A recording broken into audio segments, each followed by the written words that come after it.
Bonjour et bienvenue pour ce nouveau Paninicast, le podcast d'édition de Panini. Aujourd'hui, émission très spéciale puisqu'on parle d'un des super-héros les plus rares de l'univers Marvel. Est-ce qu'on peut dire ça, Aurélien ? Ah oui, on peut dire ça, ça faisait 40 ans qu'on l'avait pas vu. C'est ça.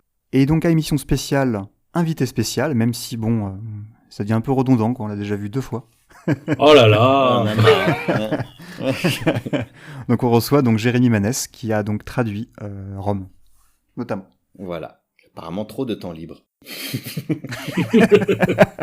En tout cas, c'est un plaisir de te retrouver une troisième fois avec nous sur le Paninicast. Ça va être bien. Du coup, pour commencer, c'est quoi Rome ?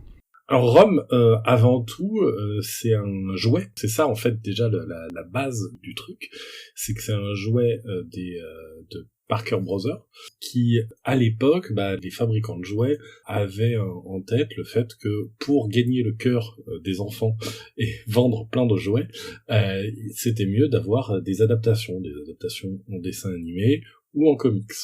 Et c'est ainsi que en fait il y a eu énormément d'adaptations de lignes de jouets, certaines étant devenues en fait relativement cultes en comics, et étant devenues on a envie de dire des franchises de comics à part entière.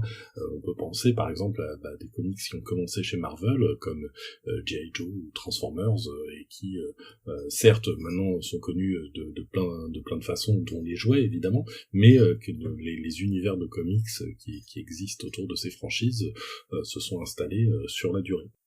Et Guerre secrète, d'ailleurs, à l'inverse, moi j'étais ado au moment du lancement de Guerre secrète avec toute la gamme de jouets, etc. Et c'était un sacré truc à l'époque. Ouais, c'était d'ailleurs l'idée, c'était une idée conjointe de Marvel et du fabricant de jouets qui a fait des jouets pour les Guerres secrètes, et où j'ai un trou là. Mattel, c'est Mattel, non? Je crois, c'est ce que j'aurais dit là comme ça. En fait, l'idée c'était trouver un moyen de raconter une histoire qui va nous permettre de vendre des jouets Marvel, et c'est pour ça qu'ils sont venus avec l'idée de faire une grande saga avec tous les personnages. Et oui, du coup, pour revenir sur Rome, c'est d'ailleurs ce qui s'est passé, puisque Jim Shooter raconte qu'en gros, le fabricant de jouets qui faisait Rome à l'époque les a contactés Marvel pour faire un comics tiré de ces jouets-là, jouets qui d'ailleurs n'avaient que pour seule histoire d'être un chevalier de l'espace qui affronte des spectres noirs. Et en gros, il n'y avait pas grand-chose d'autre. Et c'est fort de l'expérience qu'avait Marvel avait, parce que notamment en 77, ils avaient déjà sorti avec succès les Micronauts. D'ailleurs, autre omnibus qu'on a ressorti très récemment. Et Marvel a eu l'opportunité de continuer son travail d'édition de titres tirés de licence. Et d'ailleurs, comme Aurélien avait parlé, ils l'ont refait avec G.I. Joe en 82 et Transformers en 84. Et même, je l'avais découvert à l'occasion du film Barbie, avec Barbie dans les années 90, si je dis pas de bêtises. Donc, success story en tout cas pour le côté partenariat entre Marvel et les marchands de jouets. Mais en même temps, ce qui est intéressant, c'est que c'est des séries qui n'ont pas toutes eu le même succès. C'est-à-dire que Micronauts ça a bien marché apparemment au début, dès 77, et Rome, de ce que raconte Jim Shooter, c'est pas une série qui vendait énormément, mais qui a quand même duré 75 numéros et 4 annuals, donc c'est quand même pas mal pour une série entre guillemets tirée d'une licence. Oui, parce qu'il faut voir que d'un point de vue purement monétaire, on va essayer de sortir on va dire de cette ornière assez vite pour parler de l'histoire et de ce qui est cool et tout ça, mais d'un point de vue purement monétaire, Marvel gagnait moins d'argent évidemment sur des comics Star Wars ou G.I. Joe ou Rome, parce que il y avait aussi les ayants droit qui gagnaient de l'argent dessus, donc il fallait qu'ils en vendent plus pour que ce soit pour eux rentable aussi. Donc le fait que ça dure aussi longtemps, c'est le témoignage d'un succès réel quand même. Et d'ailleurs, au niveau de l'équipe créative, au scénario, on retrouve justement le scénariste des Micronauts, qui est Bill Mantlo.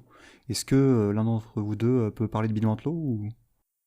Bill Mantlo, c'est un faiseur de cette époque-là qui a jamais vraiment été célébré comme une légende des comics, comme l'ont pu être Chris Claremont, John Byrne, enfin des gens comme ça. Mais que quand on rentre un petit peu dans le détail de ce qu'il a fait, il a quand même fait pas mal de choses un peu plus en retrait, quoi, mais assez culte, quoi. C'est-à-dire Rome, c'est culte. C'est un auteur intéressant. Sur Hulk. Ouais, moi c'est vrai que de Mantlo, je retiens aussi son run, alors qui pour l'instant malheureusement n'est pas réédité par Marvel US et donc où on est également bloqué, mais son run sur la division Alpha Flight, moi c'est vrai que peut-être encore plus que la période Byrne, c'est la période Mantlo qui m'a marqué ado, son côté vraiment étrange, bardé de monstres et de déformations et de trucs chelous, c'est vrai que c'est un truc qui marquait à l'époque. Ouais, où il y a les débuts de Jim Lee d'ailleurs aussi. Ouais, et puis non, il faut quand même que je signale un truc sur Bill Mantlo, c'est que c'est le co-créateur de Rocket Raccoon, donc voilà, pour cela, il a une place à jamais dans mon cœur. C'est bon, on a le token Raccoon, c'est bon pour cet épisode. Ce qui est intéressant en plus, c'est que quand on reprend, on parlait de Jim Shooter, il évoquait Bill Mantlo comme quelqu'un qui était le mec sur lequel on pouvait compter quand il y avait un problème. C'est-à-dire s'il manquait un script ou des textes à finaliser, Bill Mantlo répondait toujours présent, il avait vraiment une espèce d'envie de... Il était toujours là et vraiment de bouffer littéralement tout ce qui passait niveau travail, et d'ailleurs au point où même on dit d'ailleurs que des fois il fallait pas mal repasser derrière, mais qui était capable du très très bon, notamment Rome. Et comme tu disais Jérémy, c'est vrai que c'est un artisan, mais en même temps il y a quand même un côté auteur que je trouve un peu caché derrière ça, notamment à travers son run sur Hulk, et qu'on retrouve des thématiques dans Rome avec ce côté monstre, le fait de se battre avec son identité, Oui, il a un côté très dark, Mantlo. Ouais, c'est ça. Il a un côté très dark, et par rapport à ce côté, scénariste de remplacement qui fait les transitions entre des gros runs, etc. Rome, pour lui, c'est un peu la récompense, parce que il a pu travailler avec Sal Buscema de façon continue pendant 75 épisodes. Il était dans un coin de l'univers Marvel où il pouvait faire à peu près ce qu'il voulait, quoi. Il a créé tout un pan de l'univers Marvel, alors qui malheureusement n'a pas pu être tellement exploité par après. On expliquera pourquoi. Mais en tout cas, ouais, il avait son coin, et du coup, son identité, elle est assez prégnante dans la série Rome. Et puis, on peut quand même préciser aussi que la série, elle est particulièrement culte en France, parce qu'elle faisait partie du sommaire de Strange. Donc, comme toutes les séries qui sont passées par Strange, il y a eu un attachement particulier des fans de l'époque, et puis même de gens qui connaissent pas, mais qui en ont entendu causer, parce que c'était quand même un âge d'or des comics en France. Ouais, et puis on reviendra un peu plus tard sur Strange, mais avant je voulais juste aussi évoquer le Sal Buscema, donc tu parlais, et qui est un dessinateur avec lequel a beaucoup bossé aussi également Bill Mantlo, parce que je crois que c'est ensemble qu'ils ont créé le personnage Jim the Wolf, et aussi je crois qu'ils avaient bossé sur Hulk aussi ensemble. Et c'est vrai que je trouve le Sal Buscema plutôt, était vraiment un dessinateur vraiment idéal là-dessus, parce que il a vraiment réussi à magnifier ce qui sur le papier est un design très compliqué à magnifier. Ça reste Rome, si vous ne l'avez jamais vu, ça reste une espèce de cyborg de 2 mètres qui est en métal, avec juste en fait une tête où il n'y a aucun élément humain, si ce n'est en fait 2 yeux rouges, et c'est à travers ces éléments graphiques-là, je trouve, que Buscema arrive à faire passer l'humanité du personnage. Ouais, jusqu'aux mains, qui sont vu que c'est des mains de jouets et qu'ils ont gardé ce côté-là, c'est des mains en forme de moufle, quoi, on va dire. Ouais. Donc c'est vrai que l'aspect graphique du personnage, il est à la fois très iconique quand même, il y a un côté iconique au truc, et à la fois il y a un côté très brut, on va dire, dans le truc là, quoi. Voilà, c'est vrai que personnellement, moi je suis pas ultra fan du design, mais on va en parler à la lecture, c'est vrai que c'est peut-être là où ça se révèle davantage. Et effectivement, ça laisse la place au dessinateur de briller en rendant expressif un personnage qu'il n'est pas du tout, de la même façon qu'un acteur, je pense au Mandalorien, quoi, peut réussir à faire passer des expressions avec un masque absolument rigide sur le visage, c'est quand même pas rien. Ouais, puis au-delà de ça, même, ce qui est intéressant, c'est aussi l'évolution graphique qu'on va voir sur la série. Oui. Parce qu'au départ, il faisait les ancrages lui-même, puis après, il se fait aider par des finishers et des encreurs qui vont terminer son travail, et là, on va arriver même sur des dessins limite gothiques et horrifiques avec comment dire, dans le tome 2 surtout, je crois. Ah oui, je suis sur le tome 2 là en ce moment, et c'est vrai que on voit vraiment une expérimentation sur le dessin, etc., qui c'est pas autant. On démarre sur le premier volume avec du Sal Buscema qu'on connaît si on a lu Spider-Man, par exemple. On le reconnaît vraiment au premier coup d'œil. Autant sur le deuxième volume, il essaye. Il y a plein de tentatives dans des styles différents, etc. Ça garde une unité. Mais pour ceux qui aiment bien Sal Buscema, c'est intéressant de le voir expérimenter, évidemment à travers le fait qu'il y ait d'autres gens qui l'aient aidé, mais expérimenter vachement, ouais.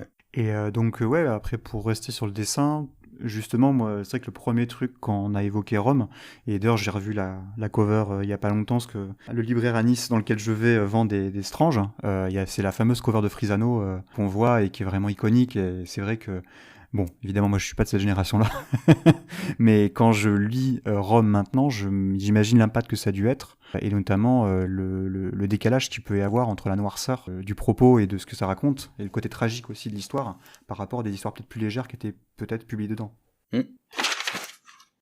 Avant de rentrer, de rentrer, commencer à parler de l'histoire, peut-être, ce serait peut-être bien qu'on fasse justement un point très rapide sur nous trois, quel est le rapport à la série, comment on l'a découvert, etc., pour que tous nos auditeurs sachent aussi où on se place là-dessus. Donc Jérémy, toi, par exemple.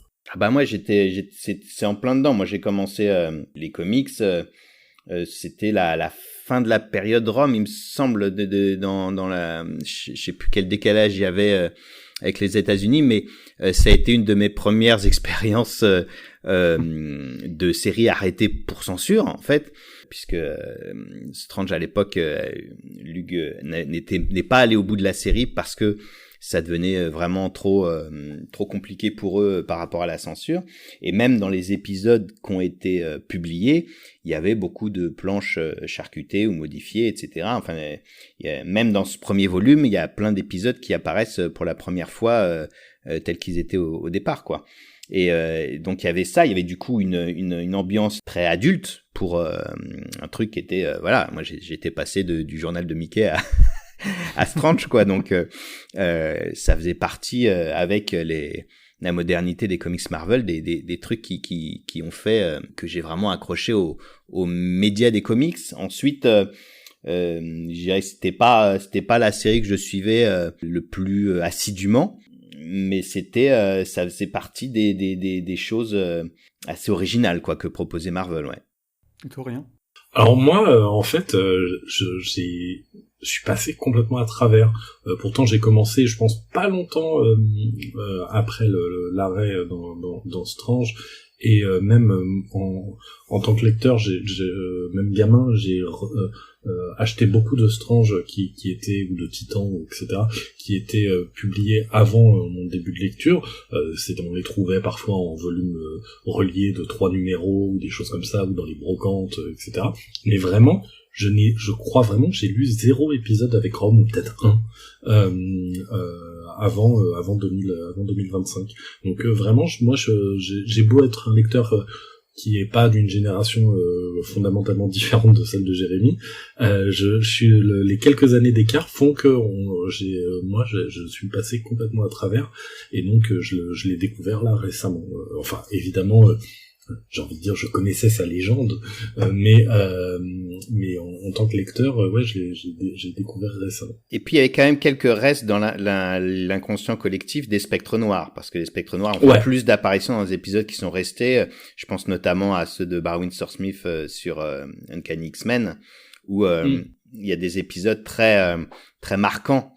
De la paire avec Tornade à cette époque-là. Je me permets d'expliquer ce qui se passe en visuel, parce on enregistre, on est en visio, et du coup là, quand t'as dit les spectres noirs dans Uncanny X-Men, il y a Émile qui a fait oh, avec les yeux qui se sont ouverts, et genre la révélation, il vient de faire les liens.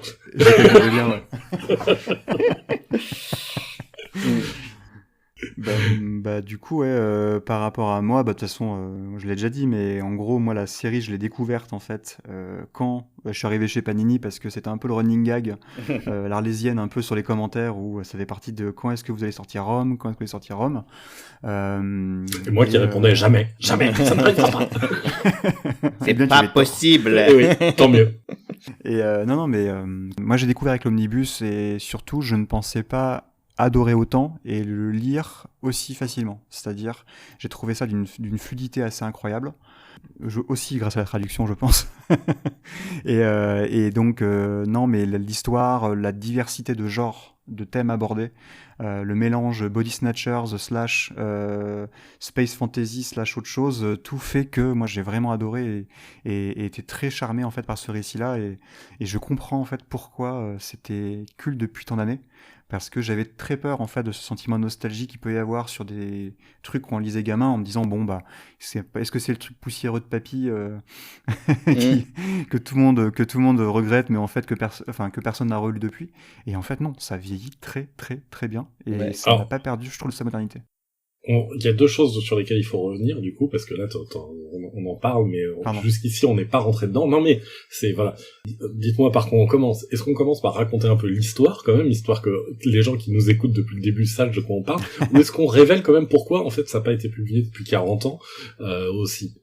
On commence par quoi? On va commencer déjà parce que c'est le plus rapide, je pense, pour la raison pour laquelle ça n'a pas été publié depuis 40 ans. On l'a expliqué, c'était issu en fait d'un partenariat entre un marchand de jouets et Marvel. Et comme des fois des partenariats peuvent s'arrêter, c'était ce qui s'est passé ici. Et du coup, Marvel n'a pas eu la possibilité de rendre à nouveau disponible ces épisodes-là. Ouais, surtout qu'en fait, il y a un problème en fait de droit partagé.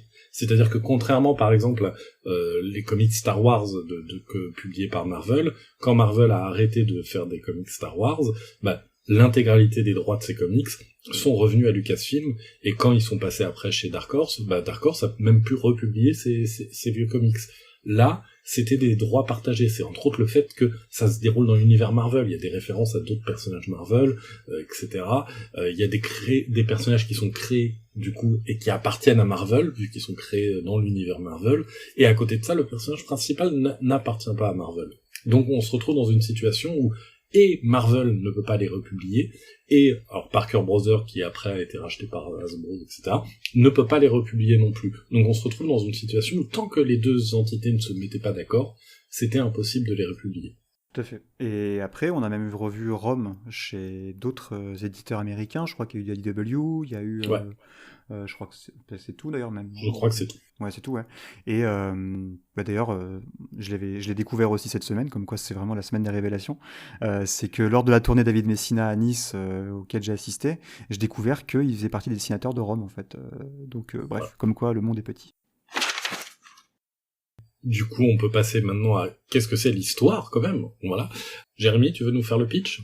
Le pitch, c'est un chevalier de l'espace qui atterrit sur Terre. Il est là pour chasser une race d'extraterrestres métamorphes qui s'appellent les spectres noirs. Rien à voir avec les Skrulls, parce que eux, ils prennent carrément. Mais il y a un point commun. En ça qu'ils prennent la place un petit peu, c'est une sorte de secret invasion avant l'heure. Ils ont infiltré en fait la Terre depuis plusieurs années et ils ont des cellules partout. Ils sont en train doucement de prendre le contrôle des instances de la Terre pour prendre possession de la Terre et en faire une nouvelle planète pour eux, puisque la leur a été mise en péril lors d'un conflit avec Galador, qui est la planète natale de Rome.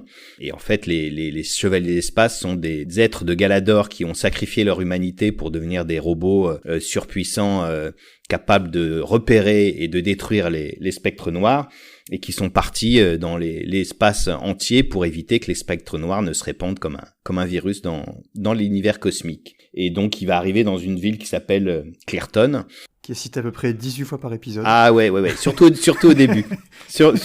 Après, là, je vois sur le deuxième volume, ça se calme. D'ailleurs, pour en parler, mais il y a quand même une transition aussi du point de vue des scénarios entre la façon d'écrire des années 70 et celle des années 80, donc quelque chose d'un peu moins chargé au niveau de la narration et qui laisse plus de place au dessin. Il y a beaucoup plus de planches de pleine page dans le volume 2 que dans le premier volume. Mais voilà, on a même dans le premier volume, on voit cette transition vers un truc au fur et à mesure moins didactique, moins narratif, moins fatigant pour le traducteur. Mais donc il arrive dans cette ville de Clearton où il fait la connaissance avec des humains normaux, et c'est la première ville en fait qui débarrasse de la présence des spectres noirs, et ça devient un petit peu sa base d'opération. Mais ses aventures sont très loin de se limiter à Clearton. Il va visiter l'univers Marvel, il va visiter l'espace, il va affronter des menaces on ne peut plus cosmiques tel Galactus. Voilà, il va rouler sa bosse. Ouais. Et surtout que, comme on l'avait dit au début, au départ, ce n'est qu'un jouet qui n'avait que pour seul pitch, en fait, c'était juste un chevet de l'espace, on ne sait pas qui que quoi, contre les spectres noirs. Mais il n'y avait rien de plus, apparemment. Ouais. Donc Bill Mantlo a dû vraiment broder autour de tout ça. Et l'idée forte qu'il a au début de la série, c'est vraiment de poser le fait que il y a que Rome qui est capable d'identifier et de détruire les spectres noirs. Ce qui fait que même quand il détruit des spectres noirs à forme humaine, il y a que lui qui s'aperçoit que c'est des spectres noirs. Donc, il passe pour un meurtrier pour à peu près tout le monde, et ça crée des situations sur les premiers épisodes assez rocambolesques, quoi.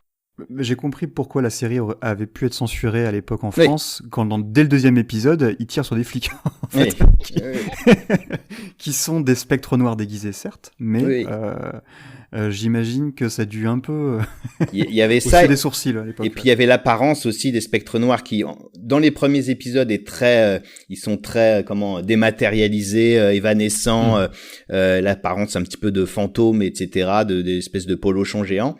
Et au fur et à mesure de la série, ils prennent une forme un peu plus alien, un peu plus flippante, et en plus leurs apparitions coïncident avec des scènes plus horrifiques. Et c'est sûr j'ai regardé par curiosité, j'ai regardé le premier épisode qui suit l'arrêt de la série dans Strange, et les 4 premières pages, c'est un film d'horreur. En fait, oui, ils sont arrivés dessus, on va pas y arriver.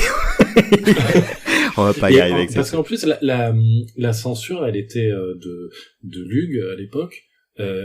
Et encore une fois, il faut préciser. C'est une autre époque. Il faisait ce qu'il entre guillemets, il faisait ce qu'il pouvait. Ils avaient quand même, il y avait un truc de étatique qui faisait que, vu que c'est une publication pour la jeunesse, ils étaient surveillés dans ce qu'ils faisaient. Donc eux-mêmes avaient des comptes à rendre. Donc la censure, elle venait pas de nulle part. Mais du coup, leur censure en plus, elle était insidieuse. Alors c'est pas encore une fois pas une critique envers eux, mais c'était par exemple ils allaient agrandir un peu une bulle pour cacher un élément traumatisant. Ils allaient réduire des dialogues pour éviter qu'il y ait des trucs trop horribles qui soient dits ou suggérés. Donc c'était une censure en plus où on n'en avait pas forcément l'impression, parce que il y avait le bon nombre de pages, il y avait l'histoire, on arrivait à la suivre, etc. Et puis il y avait pas internet pour avoir les gens qui comparaient les planches originales et les planches françaises. Mais il y a du charcutage, des fois c'est un carnage, hein. Ouais, ou deux cases qui sont réduites en une, ou des choses comme ça. Et à côté de ça, pour ce qui est des dialogues, d'une manière générale, les comics, les traductions des comics à cette époque-là, il y avait beaucoup de raccourcis qui étaient faits, parce que le calibrage était pas le même, les méthodes de lettrage étaient pas les mêmes. Je pense qu'il y a 2 fois plus de texte dans l'édition actuelle de Rome que dans la première. Moi, là, comme ça, à la louche, j'allais dire, il y a au moins 30%. Alors, allez, on coupe la poire en deux, on dit 40%. Voilà. Le texte qui passe à l'as. Et oui, non, c'est vrai que ça, du coup, ça change forcément. Mais c'est vrai que, alors, du coup, l'ambiance qui se dégage avec le pitch, c'est une ambiance type les envahisseurs, quoi. On est là-dedans, on est dans ce côté, en fait, c'est une série qui débarque à la fin des années 70. On est par rapport aux États-Unis, faut toujours, je pense, revenir sur un côté historique, parce que il y a surtout dans les comics Marvel qui sont de la publication mensuelle, il y a forcément un truc où on voit les évolutions aussi de la société, ce genre de choses, et on est donc dans une société post-Watergate, on est aussi dans une société de la guerre froide, donc on est vraiment dans un côté, la paranoïa est un peu à son comble, quoi. C'est-à-dire que je l'avais mentionné rapidement, mais je citais les Body Snatchers, qui était un film de Don Siegel des années 50, et en fait le remake donc par Kaufman est sorti en 78, donc un an avant. Et c'est vrai que cette tendance paranoïaque-là, le fait que en fait les institutions, donc en gros les représentants de l'État, peuvent possiblement être des menaces pour l'humanité, et donc du coup la menace est dans le champ, elle est dans l'intérieur de la case.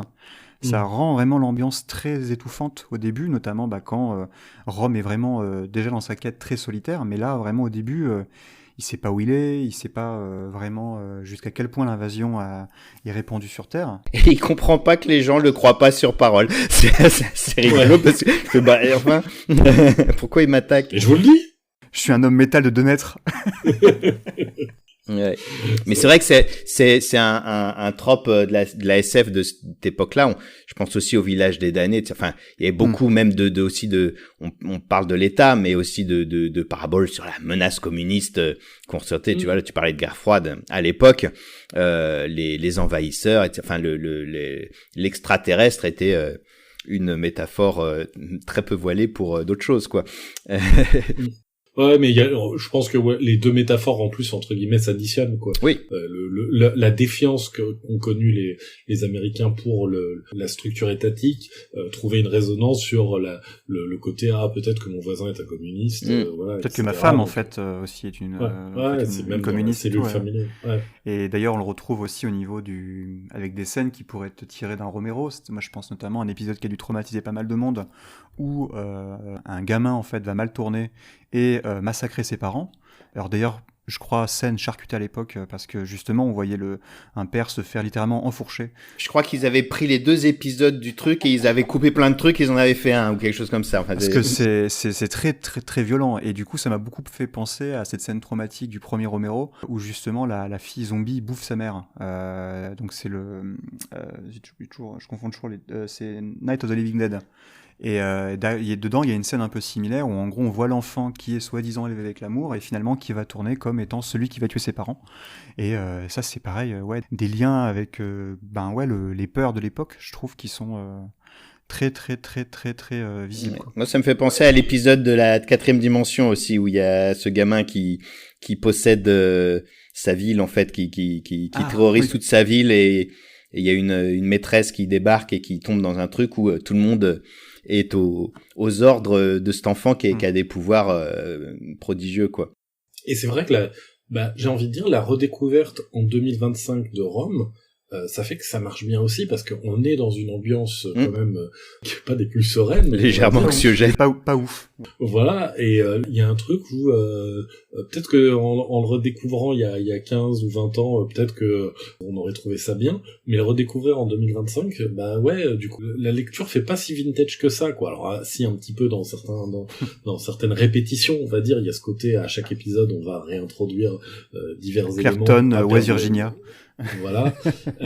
Mais par contre, en termes d'ambiance, on est dans une ambiance qui fonctionne du feu de Dieu par rapport aussi à l'époque, quoi. On est le côté paranoïa qui est, ça marche bien, quoi. Et après, là où Bill Mantlo, il est fort aussi, je trouve, c'est que il se contente pas du cadre qu'il a posé. Il a pas peur de le casser, il a pas peur de tuer des personnages importants. C'est des personnages secondaires où on sait qu'on les verra jamais ailleurs, donc faut pas trop s'attacher à eux. Et même par rapport à ce qu'il place au départ, c'est-à-dire que il idéalise vachement la planète de Rome, Galador, qui est quand même une société aussi très patriarcale, très hiérarchisée, etc., machin. Là je suis sur le 2e volume, il y a des doutes qui sont jetés dessus. Enfin il y a des choses. Est-ce que on était vraiment si bien dans cette société de Galador? Enfin, Rome se pose des questions quand même. Enfin il est pas le chevalier du bon droit qui est sûr de tout faire bien comme il faut, quoi. Ouais, mais par contre, c'est un des personnages les plus incroyablement nobles de tout Marvel, même. On est sur vraiment, pour le coup, le chevalier blanc, quoi. On a vraiment sens du sacrifice total. Ouais, et vu le contexte extrêmement noir, paranoïaque, etc., je trouve que ça rend le personnage, c'est sa place, quoi. Il est bien, c'est bien d'avoir cette espèce de combat moral très fort, etc., dans un tel contexte. Combat moral, mais aussi combat contre lui-même, parce que ce qui est vraiment, moi, qui m'a surpris, c'est le fait qu'il a une souffrance, ce personnage. Il se bat contre lui-même, contre, en fait, la souffrance qu'il risque d'infliger. Au départ, il veut pas tuer, mais il va peut-être être obligé de le faire des fois de temps en temps. Le fait qu'il essaie de comprendre aussi ce qu'il est vraiment. Est-ce qu'il est vraiment humain? Est-ce qu'il est vraiment robot? Avec littéralement son humanité qui risque de disparaître, en fait, à un moment donné de la série. Plus aussi l'amour, avec vraiment cet amour impossible qu'il aimerait entretenir avec un personnage, mais où il se dit que ce n'est pas possible. Et qu'elle aimerait bien aussi, très clairement. La fixation de Brandy Clark sur Rome, elle est, c'est pas qu'un peu.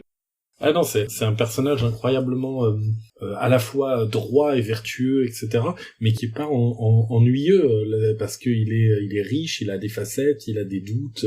Oui, puis il y a une contradiction sur laquelle personne met jamais le doigt, mais voilà, il passe son temps à nier ses émotions et l'amour qu'il peut porter, etc., tout en disant qu'il a sacrifié son humanité, quoi.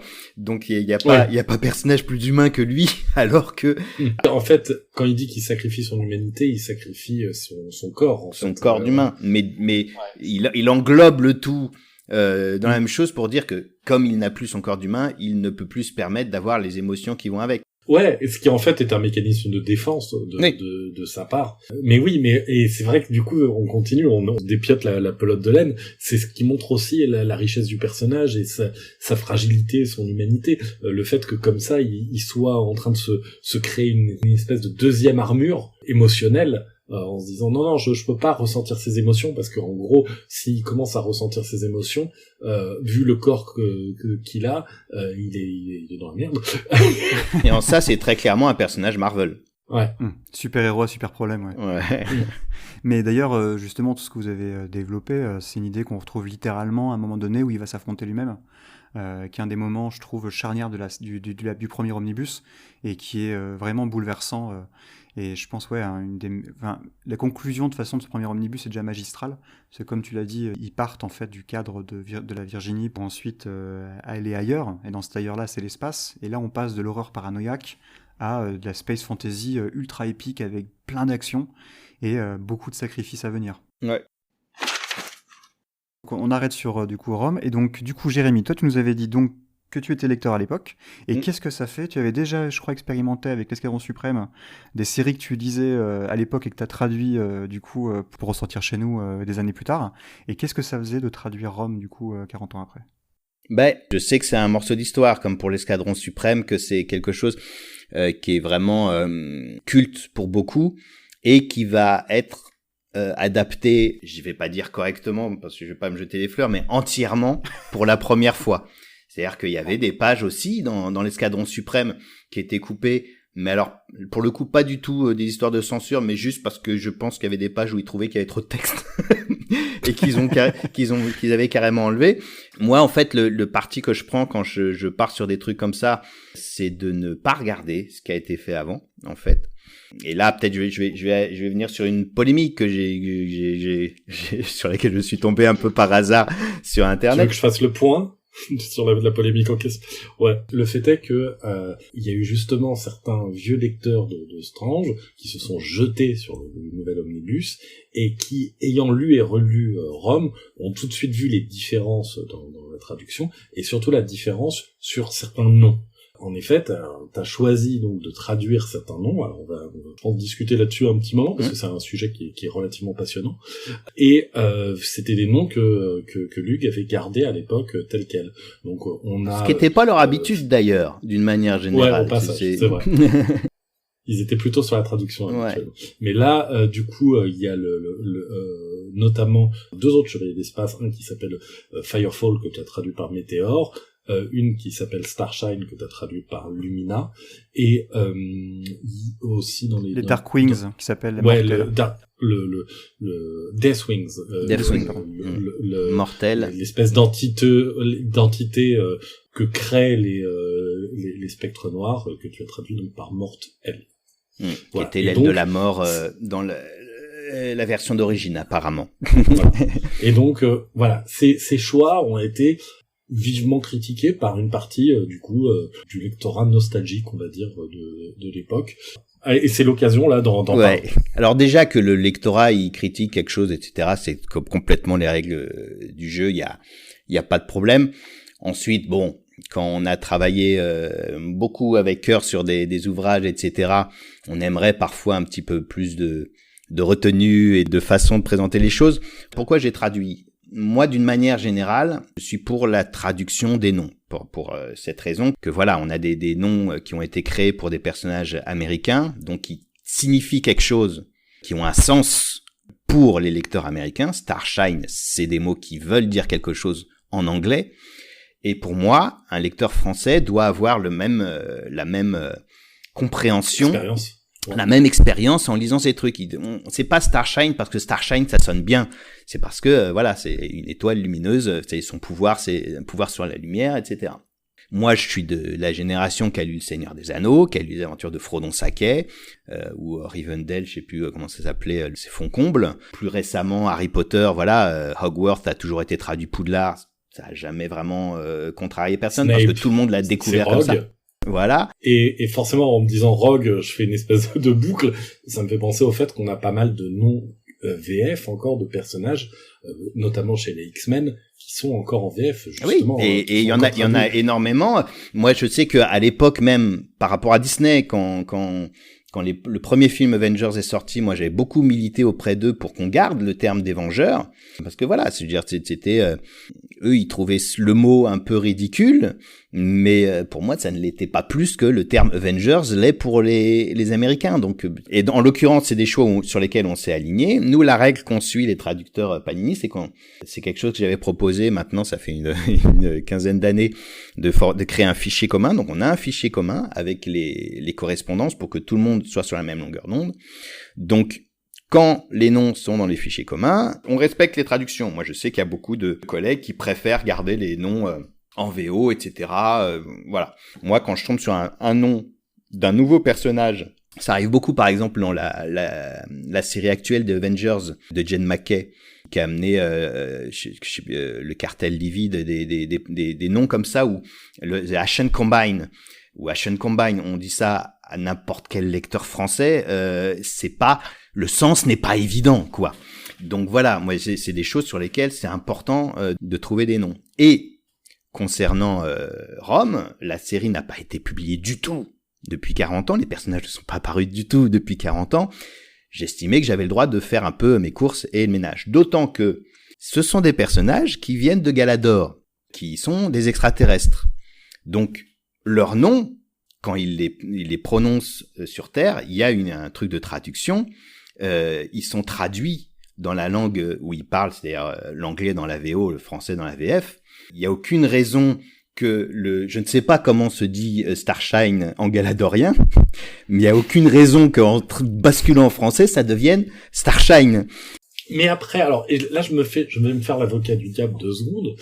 Alors, j'ai envie de dire de ta part à toi, ou même nous, de notre part à Panini, est-ce que on n'aurait pas dû tenir compte, et je dis pas que la réponse est évidente non plus, parce que j'ai des arguments des deux côtés, tenir compte de la traduction d'origine, vu qu'il y a une partie du lectorat qui va se précipiter sur les omnibus, qui est un lectorat nostalgique.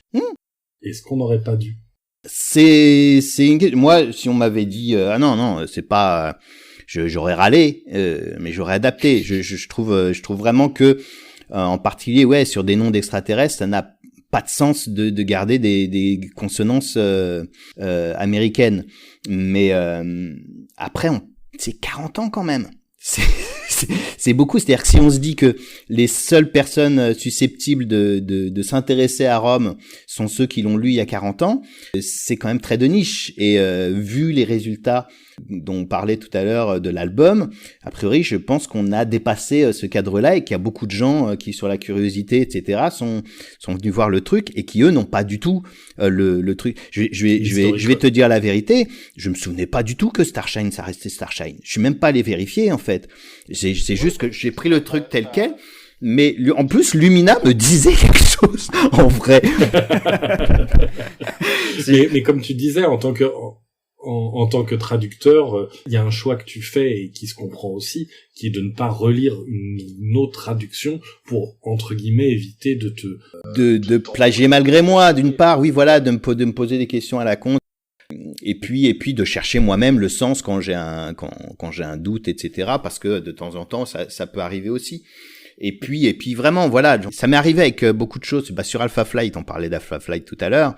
Il y a plein de sous-textes dans les textes de Byrne sur les épisodes d'Alpha Flight, en particulier concernant l'homosexualité de Vega et des choses comme ça, qui étaient carrément passés à la trappe dans la traduction parce qu'il y avait pas le temps, il y avait pas la place dans les bulles, etc. Donc le sous-texte, forcément, c'était ça qui était sacrifié en premier, quoi. Et petit point rigolo, Vega, que tout le monde, tous les lecteurs VF ont reconnu, sachant qu'il s'appelle North Star voilà. en VO. Voilà. Et comme quoi le Luc de l'époque faisait en général plutôt le choix de la traduction. Je veux dire, on a connu Serval, on a connu Vega, Malicia, mais sur cette série-là, ouais, ils sont restés. Alors, est-ce que c'était pas un truc justement par rapport au packaging des jouets? À l'époque, j'en sais rien. C'est tout à fait possible. Si la Starshine, elle était emballée avec écrit Starshine, ils se sont dit, ouais, bon, bah, on va rester là-dessus. Peut-être que l'explication à l'époque, c'est pas plus compliqué que ça. Mais voilà. Mais en plus, le truc sur lequel je voulais quand même revenir et souligner aussi, c'est que, c'est des choix, en fait, qui sont des choix de traduction où il n'y a pas de bonne ou mauvaise solution, c'est des choix. Il y a un choix qui doit être fait. Et d'ailleurs, ce choix peut évoluer avec le temps. Tu disais, on parle de Serval, au moment où Panini a repris les droits, ils ont décidé de l'appeler Wolverine, et de garder pourtant les autres X-Men, par exemple, avec leur nom français, de Cyclope à Malicia en plaçant par Diablo et compagnie, et Tornade. Mais à côté de ça, même, c'est des choix qui peuvent évoluer avec le temps. Comme tu disais, quand le film Avengers est sorti, on a décidé de suivre le blockbuster qui faisait des centaines de millions de dollars de bénéfices à travers le monde, et donc de perdre le nom Vengeurs pour les appeler Avengers, et pour quelques personnages aussi de faire. Ça nous a forcé à repasser sur tout un tas d'albums qui étaient déjà sortis au moment des rééditions, etc. Ça a été un gros truc quand même. Ouais, et en fait c'est un choix qu'on a continué un petit peu. Et où, en fait, au bout d'un moment, plus les nouveaux films sortant, c'est un choix qu'on a fini par abandonner. C'est-à-dire que on s'est dit à un moment, en fait, ça va être trop contraignant de devoir en permanence repasser, rechanger, sachant que en fait, le lectorat, il comprend bien que tel personnage qui s'appelle comme ça dans le film, voilà, et s'il s'appelle la Panthère Noire dans le comics, c'est le même. Comprendre. Voilà, et il y a pas de souci là-dessus.